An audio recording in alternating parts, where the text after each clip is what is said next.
नमस्कार, मी Kishor Andherikar @breaking news social media चॅनलमध्ये आपले स्वागत करीत आहे। आता पाहूया सविस्तर बातमीपत्र।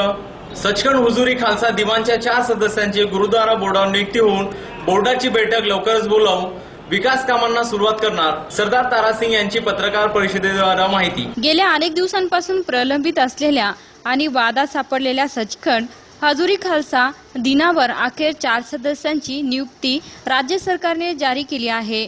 यामध्ये सेवानिवृत्त न्यायाधीश परमज्योत सिंह चाहले, रणजित सिंह कामटेकर, भगीधर सिंह घड़ीसाज आणि सुरेंद्र सिंह जायब सिंह यांचा समावेश आहे। सचखंड गुरुद्वारा बोर्डाचे अध्यक्ष आमदार तारा सिंह हे आज सकाळी देवगिरी एक्सप्रेसने नांदेडला आले।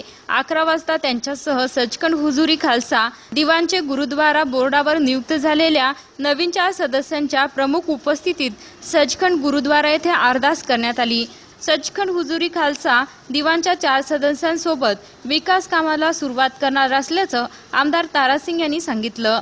त्यात विमानसेवा सुरू करणे, गुरुद्वारा साहेबचे पूजापाठ, सकाळचे कार्यक्रम थेट प्रक्षेपण करणे, बिदर ते हानेगाव रस्त्याची दुरुस्तीकरण, 2008 साली गुरुद्वारा सचखंड साहेबला सरकारतर्फे 61 करोड रुपये देण्यात आलेली निधी माफीसाठी विधानसभेमध्ये मागणी करण्यात आली आहे।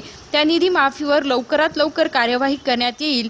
तसेच गुरुद्वारा सचखंडला सुवर्णजडित करणे यासह अनेक विकास काम करणार असल्याचं आमदार तारासिंग म्हणाले।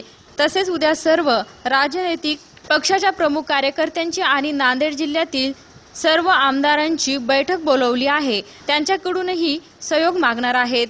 और अच्छे दिन देखने के लिए हम चाहते हैं कि हमको भी अच्छे दिन देखने को मिले, इसलिए हम मुख्यमंत्री जी से एक बोर्ड की मीटिंग करने के बाद उनके पास जाएंगे कि ये हमारे ऊपर जो लिखा है वो उसको साफ कर दो और हमको और डेवलप करने के लिए नांदेड़ की गुरुद्वारा कमेटी को आपका सहयोग दो, आपका आशीर्वाद दो। इसके लिए आज ये मीटिंग मिलेगी। जहाँ तक अभी पहले आप यहाँ पर गुरुद्वारा साहब को आते थे, याद है आपको, सब दुकानें नजदीक नजदीक थी, गाड़ी नहीं आती थी। आज आप देखते हैं कि वहाँ चौक से लेके यहाँ तक आप आराम से आते हैं। जितना हमारे पास से हुआ उतना हमने किया, बाकी तो काम म्यूनसिपैलिटी का है, सरकार का है। पर हमने ये प्रयास किया कि जितना विकास हो सकता है, जितना हम सेवा कर सकते हैं, हम सेवा के माध्यम से उतना करते हैं। आणि याचबरोबर आजचे बातमीपत्र संपले। तोपर्यंत पुन्हा भेटू। नमस्कार।